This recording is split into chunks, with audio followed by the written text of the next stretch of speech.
L'assessore ai lavori pubblici del comune di Agrigento, Gerlando Principato, comunica che il dirigente del settore sesso, l'ingegnere Aveni, ha disposto l'aggiudicazione definitiva dei lavori di manutenzione straordinaria della strada Mosella. Si conclude così una procedura avviata con l'apertura delle offerte avvenuta lo scorso 23 dicembre su un importo a base d'asta di oltre 3 milioni di euro, con costi di manodopera pari a 474 mila euro, con un ribasso pari a 69.517,46 euro nel pieno rispetto della normativa vigente.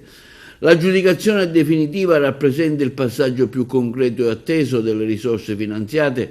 Dalla progettazione esecutiva si passa finalmente alla realizzazione dell'opera, un'arteria strategica che collega la strada statale 640 alla strada statale 115, che per troppo tempo ha presentato varie criticità in termini di sicurezza e funzionalità.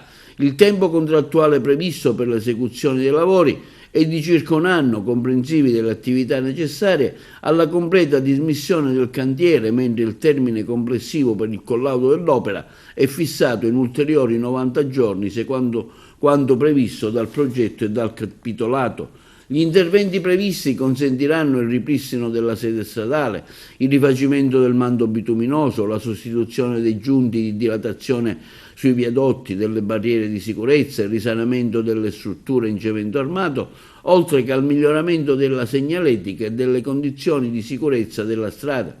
Questo risultato è il frutto di un lavoro di una squadra in serio e continuo programmazione politica, alla progettazione tecnica, fino alla gestione puntuale delle procedure di gara da parte dei vari uffici comunali. Un ringraziamento va al RUP, ingegnere Triassi, all'ingegnere Alberto Avenia e al personale dei settori dei lavori pubblici per la professionalità dimostrata.